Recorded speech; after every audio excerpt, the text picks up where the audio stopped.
জাতির শ্রেষ্ঠ সন্তানদের হারানোর বেদনা ভরা দিন আজ। ১৯৭১ সালের এই দিনে বাংলাদেশের বিজয় অর্জনের মাত্র একদিন আগে পাকিস্তানি সেনারা তাদের এদেশীয় দোসর আল বদর আল শামসদের সঙ্গে নিয়ে নির্মমভাবে হত্যা করে শিক্ষক, চিকিৎসক, লেখক, সাংবাদিক সহ জাতির সেরা সন্তানদের। দিনটিকে বেদনা ভরে স্মরণ করে বুদ্ধিজীবী স্মৃতিসৌধে শ্রদ্ধা নিবেদন করেছেন রাষ্ট্রপতি মোহাম্মদ শাহাবুদ্দিন ও অন্তর্বর্তী সরকারের প্রধান উপদেষ্টা ডক্টর মোহাম্মদ ইউনূস।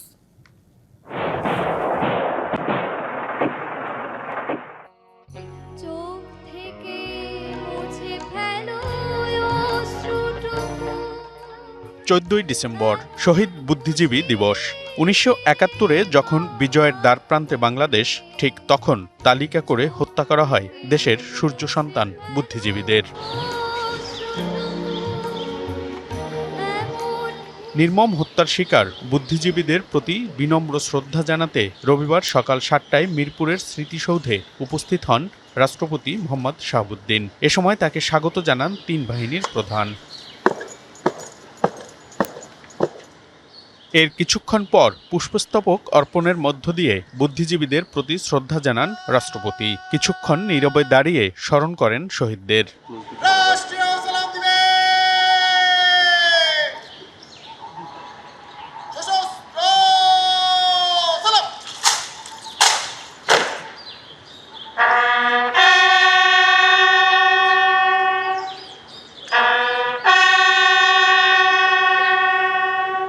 পরে আহত মুক্তিযোদ্ধা, প্রধান বিচারপতি ও অন্যান্যদের সাথে সৌজন্য সাক্ষাৎ করেন রাষ্ট্রপতি।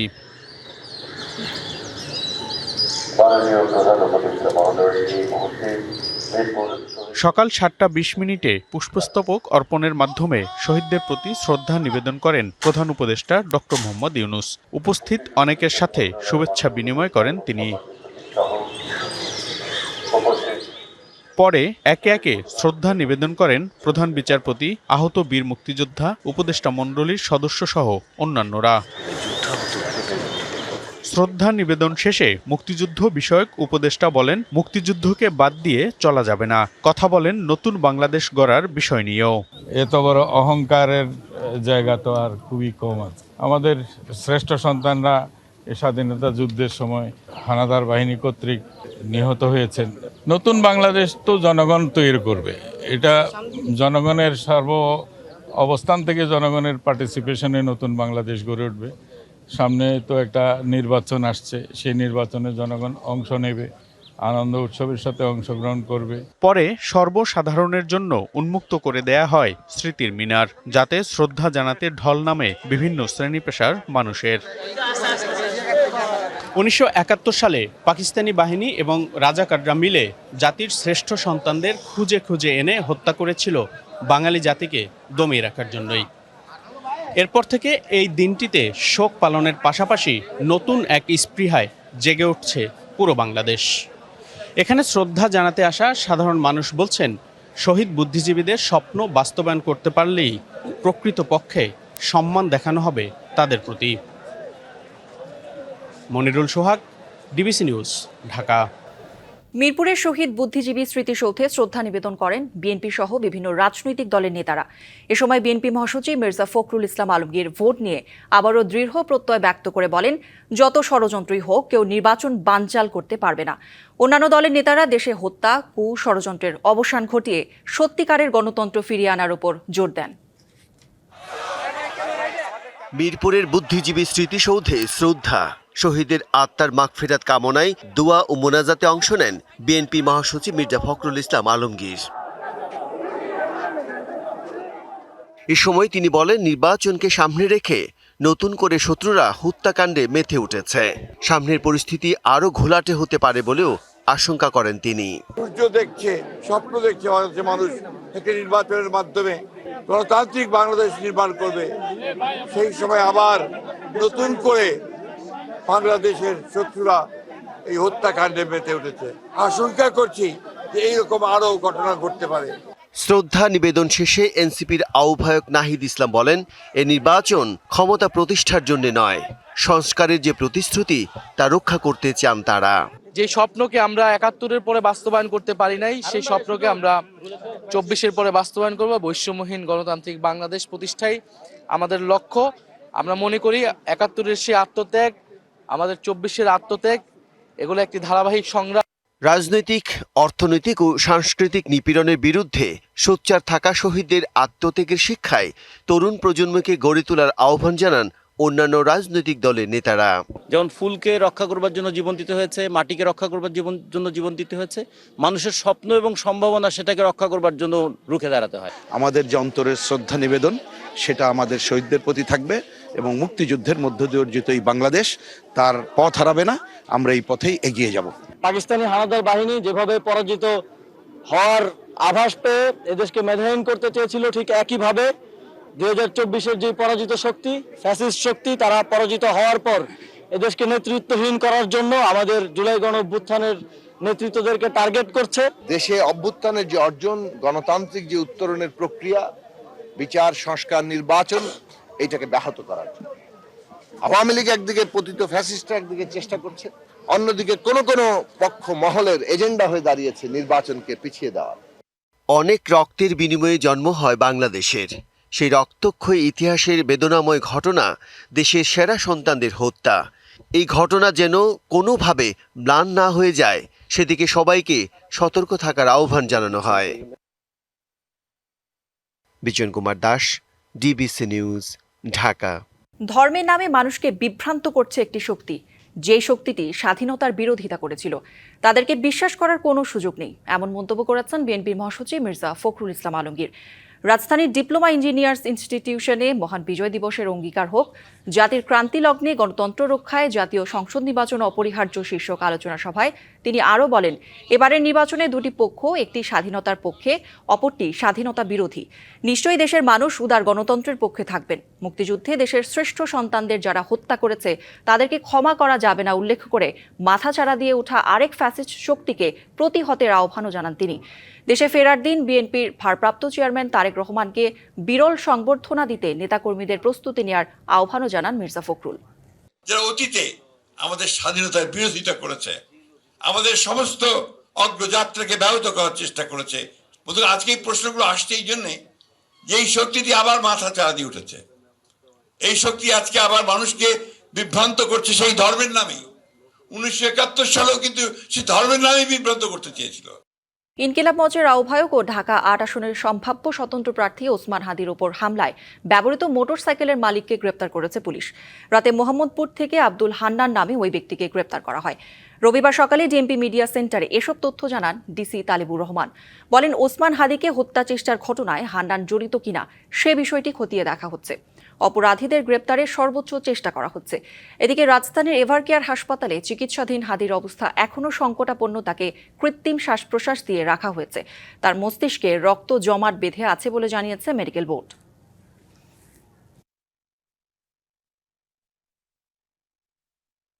সিসিটিভি ফুটেজ বিশ্লেষণ করে মোহাম্মদ আব্দুল হান্নান নামে এক ব্যক্তিকে র্যাব কর্তৃক পল্টন থানায় হস্তান্তর করা হয়েছে এবং একটা মোটরসাইকেলের নাম্বার প্লেট উল্লেখ করা হয়েছে।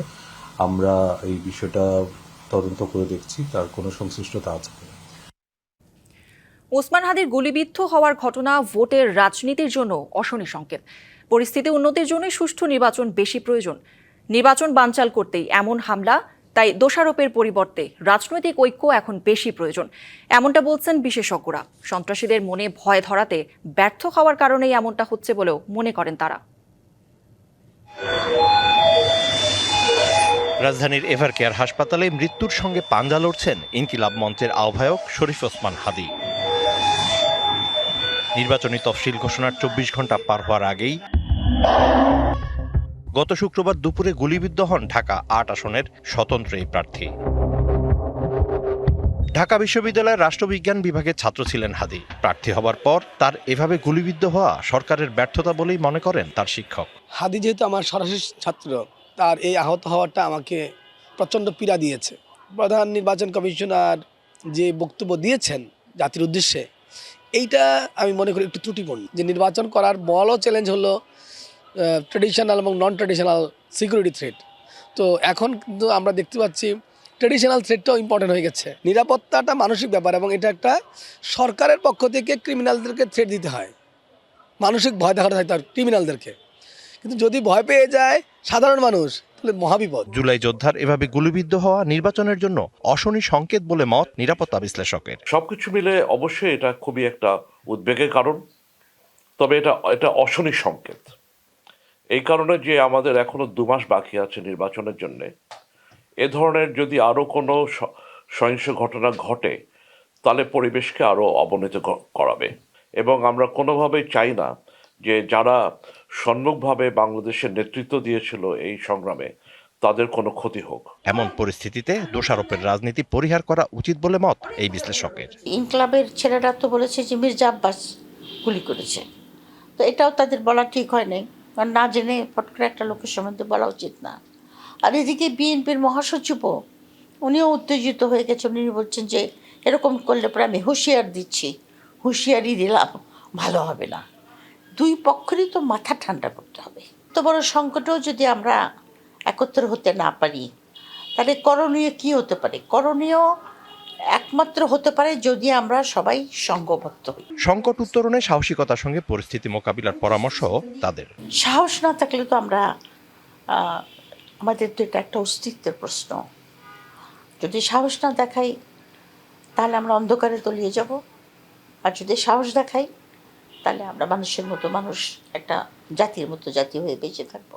সকল বাহিনীর ভিতরে যে ধরনের একটা সমন্বয় থাকার প্রয়োজন, সেই সমন্বয়টা আরো বৃদ্ধি করতে হবে। বর্তমানে যে পর্যায়ে আছে এটা যথেষ্ট না। আমাদের মনে রাখতে হবে এই নির্বাচন না হলে, যদি সঠিকভাবে না হয়, তাহলে দেশের, জাতির সবার বড় ধরনের ক্ষতি হয়ে যাবে। বিদ্যমান পরিস্থিতিতে করণীয় ঠিক করতে বিশেষজ্ঞদের পরামর্শ গ্রহণ করা উচিত বলেও মনে করেন বিশিষ্টজনরা। নির্বাচন যদি সফল না হয় রাষ্ট্র সংকটে পড়ে যাবে। আমি এখনো মনে করি প্রধান উপদেষ্টা, প্রধান নির্বাচন কমিশনার, ওনারা 2 জন বসুন। Mizan Ahmed, DBC news, Dhaka. আসিফ মাহমুদ ও মাহফুজ আলমের ছেড়ে দেয়া মন্ত্রণালয়গুলোর দায়িত্ব নিলেন 3 উপদেষ্টা। সকালে নিজ নিজ মন্ত্রণালয়ে কর্মকর্তা ও কর্মচারীদের সাথে পরিচয় পর্ব শেষে কথা বলেন গণমাধ্যমের সঙ্গে। এ সময় ফ্যাসিবাদী শক্তিকে দমন এবং প্রতিরোধ করার আহ্বান জানান তারা। তথ্য মন্ত্রণালয়ের দায়িত্ব পেয়ে প্রথম দিনে সচিবালয় বিভাগের কর্মকর্তাদের সাথে মতবিনিময় করেন সৈয়দা রিজওয়ানা হাসান। নির্বাচনের পরিবেশ ভীতিকর করতে জনগণকে ভয় দেখাতেই হামলার ঘটনা ঘটছে বলে জানান তিনি। সম্প্রচার কমিশন, প্রেস কাউন্সিল ও স্বাধীন গণমাধ্যম কমিশন, এই 3 প্রতিষ্ঠানকে অগ্রাধিকার দিয়ে কাজ করার কথা জানান তথ্য উপদেষ্টা। দুর্নীতি বিরোধী অভিযোগের বিরুদ্ধে পদক্ষেপ ও স্থানীয় পর্যায়ে ক্রীড়া কার্যক্রম গতিশীল করা হবে বলে জানান ক্রীড়া মন্ত্রণালয়ের দায়িত্ব পাওয়া ডক্টর আসিফ নজরুল। যারা বিশৃঙ্খলা তৈরির চেষ্টা করছে সেই ফ্যাসিবাদী শক্তিকে প্রতিরোধ করার আহ্বান জানান স্থানীয় সরকার উপদেষ্টা আদিলুর রহমান। সরকার যত স্পষ্ট অবস্থানে যাচ্ছে নির্বাচন নিয়ে, ততই নির্বাচনের ব্যাপারে বা পরিবেশটা একটা ভীতিকর করে ফেলার জন্যই তো এই কাজগুলো করা হচ্ছে। 2 মাস খুব অল্প সময়, তবু আমি ঠিক করেছি 2টা আমার লক্ষ্য থাকবে। একটা হচ্ছে যদি কোনো রকম দুর্নীতি বা অনিয়ম বিরোধী কোনো পদক্ষেপ নেওয়ার স্কোপ থাকে তাহলে সেটা নিব। ডে টু ডে ওয়ার্ক ছাড়া তো খুব বেশি কিছু করার নাই। এর মধ্যে নির্বাচনের তফসিল হয়ে গেছে, বড় কোনো কাজে তো হাত দেওয়ার সুযোগ নাই। এখনো ইলেকটিভ ভেন্টিলেটর সাপোর্টে আছেন বিএনপি চেয়ারপারসন বেগম খালেদা জিয়া। তার শারীরিক অবস্থার উন্নতি হচ্ছে খুবই অল্প, চলছে নিয়মিত ডায়ালাইসিস, স্যালাইন ও ইনজেকশনের মাধ্যমে ওষুধ সরবরাহ করা হচ্ছে, এমনটাই জানিয়েছেন তার মেডিকেল বোর্ডের চিকিৎসকরা। চিকিৎসকরা আরও জানান, বিএনপি চেয়ারপারসন খালেদা জিয়ার শারীরিক অবস্থা আগের মতোই আছে, এখনও বিদেশে নেবার মতো নয়। দেশে রেখেই তাকে ঝুঁকিমুক্ত করতে চায় মেডিকেল বোর্ড। চিকিৎসকরা জানান, খালেদা জিয়াকে প্রতিনিয়ত ঘুমের ওষুধ দেওয়া হয়, তবে ডাকলে সাড়া দেন। 23 নভেম্বর থেকে রাজধানীর এভার কেয়ার হাসপাতালে চিকিৎসাধীন বিএনপি চেয়ারপারসন। উন্নত চিকিৎসা ও নিবিড় পর্যবেক্ষণের জন্য কেবিন থেকে তাকে ক্রিটিক্যাল কেয়ার ইউনিটে স্থানান্তর করা হয়। মেডিকেল বোর্ডের বৈঠকে সশরীরে অংশ নিচ্ছেন খালেদা জিয়ার পুত্রবধূ ডাক্তার জুবাইদা রহমান। চিকিৎসার বিষয়গুলো তিনি সমন্বয় করছেন। ইনকিলাব মঞ্চের মুখপাত্র গুলিবিদ্ধ ওসমান হাদি ও বিএনপি চেয়ারপারসন বেগম খালেদা জিয়ার শারীরিক অবস্থা নিয়ে কথা বিস্তারিত জানাতে সরাসরি যুক্ত হচ্ছেন সহকর্মী সানি আহমেদ। সানি, ওসমান হাদির শারীরিক অবস্থার সবশেষ পরিস্থিতি জানাবেন এবং সেই সাথে জানতে চাই যে একই হাসপাতালে তো ভর্তি আছেন বিএনপি চেয়ারপারসন বেগম খালেদা জিয়া, তার সম্পর্কে নতুন কোনো তথ্য পেয়েছেন কিনা জানাবেন। আচ্ছা, প্রথম প্রশ্নটা দিয়েই শুরু করি। ওসমান হাদি 48 ঘন্টা গুলিবিদ্ধ হওয়ার পর পেরিয়ে গেলেও সকালের দিকে একটি সিটি স্ক্যান করা হয়েছে। সেই সিটি স্ক্যানের রিপোর্ট আসলে ডক্টর যেভাবে জানিয়েছেন যে খুবই খারাপ এসেছে এবং একই সাথে তার শরীরের যে তার আশঙ্কামুক্ত সেটি বলা একদমই যাচ্ছে না এবং একই সাথে সাথে তার ফুসফুস এবং কিডনির যে জটিলতা ছিল সেগুলো আগের মতোই রয়েছে। তবে সে স্বাভাবিকভাবে শ্বাস প্রশ্বাস নিতে পারছে এরকমটাও জানা গেছে। তবে তার যে শরীরের যে কন্ডিশন, এই কন্ডিশনে তাকে বিদেশ নেওয়ার জন্য তার পরিবার যদি সম্মত হন তাহলেই আমরা জানতে পেরেছি একটি সূত্র মতে যে মালয়েশিয়া এবং সিঙ্গাপুরের কিছু হাসপাতালের সাথে কথাবার্তা চলছে। তারা রেসপন্স করলেই হয়তো ওসমান হাদিকে তারা উন্নত চিকিৎসার জন্য হয়তো বিদেশে কোথাও নেওয়া হতে পারে, এমনটা তথ্য জানা গেছে। তবে ওসমান হাদির যে মাথায় রক্তক্ষরণ এবং একই সাথে সাথে তার মস্তিষ্কে পানি জমে আছে বলে জানা গেছে এবং এই মুহূর্তে ওসমান হাদির দ্বিতীয় ধাপে যদি কোনো তার সিটি স্ক্যান করা হয় তখন আরও হয়তো ভালোভাবে বোঝা যাবে। তবে এই হাসপাতালে আপনি জানেন যে এই হাসপাতালে বিএনপি চেয়ারপারসন বেগম খালেদা জিয়া এখানে 27 তারিখ থেকে নিবিড় পর্যবেক্ষণে রয়েছেন। 23 তারিখ থেকে ভর্তি হলেও আজকে প্রায় অনেক দিন হতে চললো। এখন পর্যন্ত বর্তমান শেষ পরিস্থিতি খালেদা জিয়ার যতটুকু জানা গেছে তাতে তার স্বাস্থ্যের অবস্থা অপরিবর্তিত বলেই জানা যায়। এই ছিল আমার কাছে সর্বশেষ। সানি, ধন্যবাদ আপনাকে। ফেব্রুয়ারিতেই ত্রয়োদশ জাতীয় সংসদ নির্বাচন। সারা দেশ প্রস্তুত হচ্ছে একটি অবাধ, সুষ্ঠু ও গ্রহণযোগ্য নির্বাচনের জন্য। কি ভাবছেন সাধারণ মানুষ থেকে শুরু করে আগামী জনপ্রতিনিধিরা? সে কথা জানাতে ডিবিসি নিউজের ইলেকশন এক্সপ্রেস ছুটে যাচ্ছে সব সংসদীয় আসনে। আজ আছে সংসদীয় আসন 194, গাজীপুর 1-এ। আজ শহীদ বুদ্ধিজীবী দিবস উপলক্ষে সকল শহীদদের প্রতি বিনম্র শ্রদ্ধা জানিয়ে শুরু করছি CSRM ডিবিসি ইলেকশন এক্সপ্রেস। আজ আমরা রয়েছি সংসদীয় আসন গাজীপুর 1 আসনে, আর আমাদের সাথে অতিথি হিসাবে রয়েছেন বাংলাদেশ জাতীয়তাবাদী দল বিএনপির মনোনীত প্রার্থী জনাব মুজিবুর রহমান। আমরা কথা বলবো তার সাথে। জনাব মুজিবুর রহমান, আপনাকে স্বাগত ডিবিসির ইলেকশন এক্সপ্রেসে। আপনার কাছে শুরুতেই জানতে চাইবো, আপনি দীর্ঘ 20 বছর পৌর মেয়র ছিলেন, এখন আপনি বিএনপির মনোনীত এমপি প্রার্থী গাজীপুর 1 আসনের। জনগণের জন্য আপনার ভাবনা কি? জি, আসসালামু আলাইকুম। আমি ডিবিসি ইলেকশন এক্সপ্রেসের মাধ্যমে আমার গাজীপুর 1 আসনের সর্বস্তরের ভোটার এবং জনসাধারণকে সালাম জানাচ্ছি। আসসালামু আলাইকুম। আমাদের সবচেয়ে বড় ভাবনা যে জনগণকে এই নির্বাচনের সাথে প্রথমে সম্পৃক্ত করা এবং আমাদের দলের ভারপ্রাপ্ত চেয়ারম্যান জনাব তারেক রহমান কর্তৃক রাষ্ট্র কাঠামো মেরামতের যে 31 দফা ঘোষণা করা হয়েছে তা জনগণের মাঝে পৌঁছে দিয়ে জনগণকে সেই রাষ্ট্র কাঠামো মেরামতের 31 দফার বিএনপি ক্ষমতায় গেলে তার সুফলতা কি পাবে সেই সম্পর্কে সচেতন করে তোলা। এবং আমাদের সবচেয়ে বড় কথা যে নির্বাচিত হয়ে আমি যদি এখান থেকে পার্লামেন্ট মেম্বার নির্বাচিত হতে পারি আল্লাহ পাকের ইচ্ছায়, তাহলে গাজীপুর 1 আসনের সমস্যাগুলো নিয়ে সংসদে কথা বলবো। পাশাপাশি আমাদের ভারপ্রাপ্ত চেয়ারম্যান জনাব তারেক রহমান সাহেবের ঘোষিত রাষ্ট্র কাঠামো মেরামতের 31 দফা বাস্তবায়নের মাধ্যমে আমাদের আপামর জনসাধারণের সমস্যাগুলোকে আমরা সমাধান করব। এটাই হলো আমাদের নির্বাচনী মূল ভাবনা। জি, আপনার এই আসনে বিএনপির আরেকটি পক্ষ রয়েছে। ইতিমধ্যে এর আগে বেশ কিছুদিন আগে আপনার সাথে মনোমালিন্যও তারা জড়িয়েছিল। এই মুহূর্তে এসে আপনি যখন প্রার্থী মনোনীত হয়েছেন, তখন এই যে যারা আপনার এই বিপক্ষে দাঁড়িয়েছে তাদেরকে সাথে নিয়ে আসলে কিভাবে কাজ করবেন বিএনপির পক্ষে, ধানের শীষের পক্ষে? আসলে কেউই আমার বিপক্ষেও না, কেউ ধানের শীষের বিপক্ষেও না। আমরা এখানে 5 জন নির্বাচনী প্রতিযোগিতায় ছিলাম। দল আমাকে বিবেচনা করেছে নির্বাচন করার জন্য।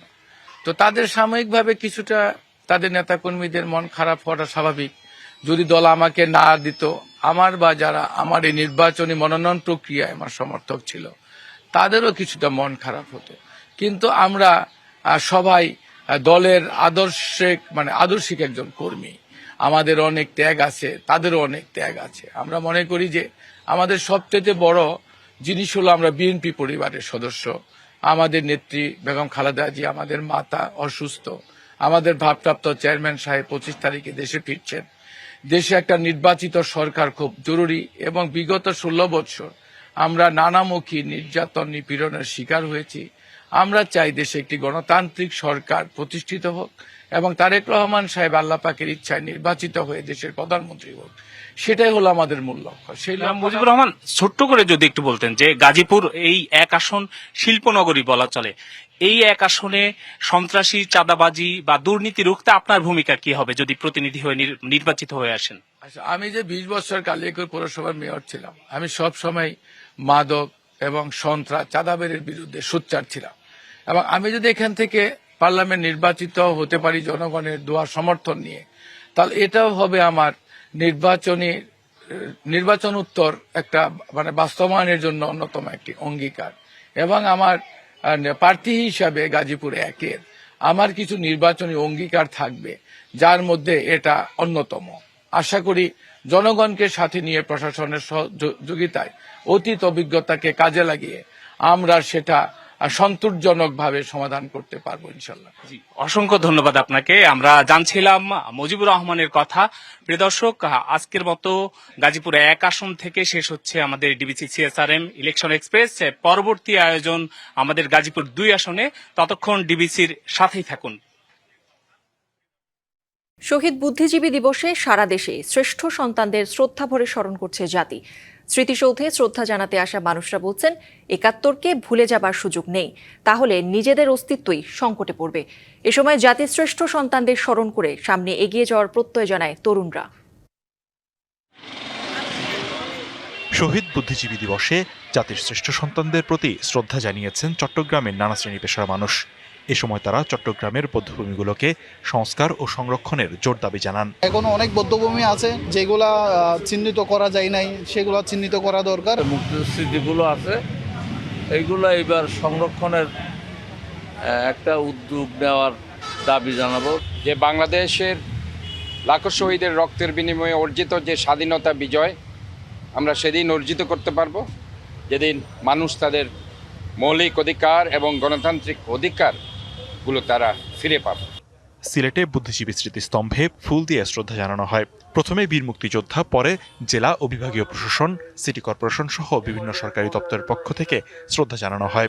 জেলা প্রশাসক বলেন, জাতিকে মেধাশূন্য করার দেশি বিদেশি ষড়যন্ত্র আজও বহমান। এই জাতিকে মেধাশূন্য করার যে ষড়যন্ত্র, দেশি এবং বিদেশি ষড়যন্ত্র, এটি কিন্তু আজও বহমান, যাতে করে আর কোনো এদেশে কোনো বুদ্ধিজীবী তৈরি হতে না পারে। রংপুরেও গভীর শ্রদ্ধা ও নানা আয়োজনের মধ্য দিয়ে শহীদ বুদ্ধিজীবীদের স্মরণ করা হয়েছে। রংপুর টাউন হল বৌদ্ধভূমি সংলগ্ন শহীদ স্মৃতিসৌধে ফুল দিয়ে শ্রদ্ধা জানানো হয়। পরে পালন করা হয় 1 মিনিটের নীরবতা। ভবিষ্যতে আরও যাতে এগুলোকে আরও সুসংরক্ষিত রাখা যায় সে বিষয়ে আমাদের সরকারের পক্ষ থেকে জেলা প্রশাসন উদ্যোগ গ্রহণ অব্যাহত আছে। রবিবারের প্রথম প্রহরে খুলনার গল্লামারী স্মৃতিসৌধে পুষ্পস্তবক অর্পণ করে শ্রদ্ধা নিবেদন শুরু হয়। পরে সূর্যোদয়ের সাথে সাথে স্মৃতিসৌধটিতে শ্রদ্ধাঞ্জলি নিবেদন করেন মহানগর ও জেলা বিএনপি সহ বিভিন্ন সংগঠন। তারা বলেন, মুক্তিযুদ্ধকে ভুলে যাওয়ার সুযোগ নেই, তাহলে নিজেদের অস্তিত্ব সংকটে পড়বে। মুক্তিযুদ্ধের যে চেতনা, সেই চেতনা বিরোধী কথাবার্তা, সেই চেতনা বিরোধী আমাদের দেশের অনেকে হাঁটছেন। যে স্বাধীনতার বিরোধীদের যে উল্লঙ্ঘন আমরা দেখতে পাচ্ছি, এই উল্লঙ্ঘন টিকবে না। রাজশাহী বিশ্ববিদ্যালয় দিবসটি ঘিরে প্রশাসন ভবন, আবাসিক হল ও অন্যান্য ভবনে জাতীয় পতাকা অর্ধনির্মিত করে উত্তোলন করা হয়। প্রশাসনের পক্ষ থেকে বুদ্ধিজীবী স্মৃতিস্তম্ভে পুষ্পস্তবক অর্পণ করা হয়। 1971 সালের এই দিনে রাজশাহী বিশ্ববিদ্যালয়ের 3 জন শিক্ষককে হত্যা করা হয়েছিল। বিজয় দিবস কিংবা শহীদ বুদ্ধিজীবী দিবস, এই দিবসটি মূলত জাতীয়, এই দেশের সব মানুষের। নতুন প্রজন্মকে বলবো, যারা প্রকৃত মেধাবী, যারা প্রকৃত সাহসী, তারা কখনো কোনো অন্যায়ের কাছে মাথা নত করে না, কখনো পরাজিত হয় না। এছাড়া বরিশাল, ময়মনসিংহ, নোয়াখালী, বাগেরহাট, কুমিল্লা সহ সারা দেশেই যথাযথ মর্যাদায় শহীদদের শ্রদ্ধা জানানো হয়। এ সময় জাতির শ্রেষ্ঠ সন্তানদের স্মরণ করে সামনে এগিয়ে যাওয়ার প্রত্যয় জানায় তরুণরা। Likhankanti Bhowmik, DBC news desk. GIC সেলে গুমের মামলায় শেখ হাসিনা সহ 17 জনের বিচার শুরু হবে কিনা জানা যাবে 21 ডিসেম্বর। আন্তর্জাতিক অপরাধ ট্রাইব্যুনাল 1-এ মামলাটি আদেশের দিন ধার্য রয়েছে। শেখ হাসিনা ছাড়াও ডিজিএফআই এর সাবেক 5 মহাপরিচালক, 5 পরিচালক ও একজন লেফটেন্যান্ট কর্নেল আসামি রয়েছেন। এদের মধ্যে গ্রেপ্তার 3 জনকে আজ ট্রাইব্যুনালে হাজির করা হয়। আসামিদের বিরুদ্ধে ডিজিএফআই এর নিয়ন্ত্রণাধীন জিআইসি সেলে ২৬ জনকে গুম করে নির্যাতন সহ ৫টি সুনির্দিষ্ট অভিযোগ রয়েছে। এদিকে র্যাবের টিএফআই সেলে গুমের মামলায় আনুষ্ঠানিক অভিযোগ গঠনের আদেশও পিছিয়ে ১৮ ডিসেম্বর নির্ধারণ করা হয়েছে। অগ্রহায়ণের শেষ ভাগে দেশজুড়ে দাপট দেখাতে শুরু করেছে শীত। উত্তরের জেলাগুলোতে বইছে মৃদু শৈত্যপ্রবাহ।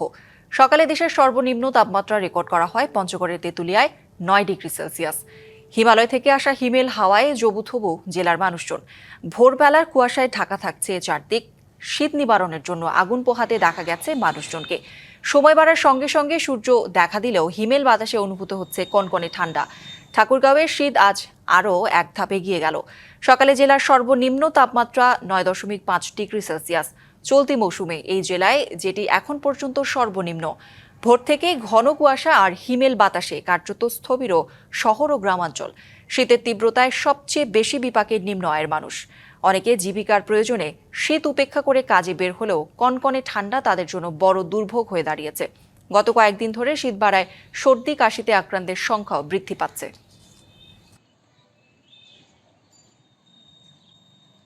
আমাদের এলাকায় খুব ঠান্ডা, ঠান্ডার কারণে থাকা যায় না। আশেপাশে খুব কুয়াশা, বাচ্চাদের সর্দি লাগছে, আমাদের সর্দি লাগছে, জ্বর সর্দি বেশিরভাগে হচ্ছে। আন্তর্জাতিক প্রসঙ্গ। যুক্তরাষ্ট্রের রোড আইল্যান্ডে অবস্থিত ব্রাউন ইউনিভার্সিটির ক্যাম্পাসে বন্দুকধারীর গুলিতে ২ জন নিহত হয়েছে। গুরুতর আহত হয়েছে আরও অন্তত ৯ জন, নিশ্চিত করেছেন শহরের জননিরাপত্তা কর্মকর্তা। ঘটনাটি এমন সময় ঘটল যখন বিশ্ববিদ্যালয়ে ফল সেমিস্টারে চূড়ান্ত পরীক্ষা চলছিল। ব্রাউন ইউনিভার্সিটি তাদের ওয়েবসাইটে এই ঘটনাটিকে অ্যাক্টিভ শুটার পরিস্থিতি বলে বর্ণনা করে জরুরি সতর্কতা জারি করেছে। কর্তৃপক্ষ শিক্ষার্থী ও কর্মীদের নিরাপদ স্থানে আশ্রয় নেওয়ার নির্দেশ দিয়েছে। সংবাদে এই ছিল এখনকার মতো। ডিবিসি নিউজের সংবাদগুলো পড়তে ভিজিট করুন dbcnews.tv আর ভিজিট করুন ডিবিসির ফেসবুক পেজ এবং ইউটিউব চ্যানেল ডিবিসির সঙ্গেই থাকুন।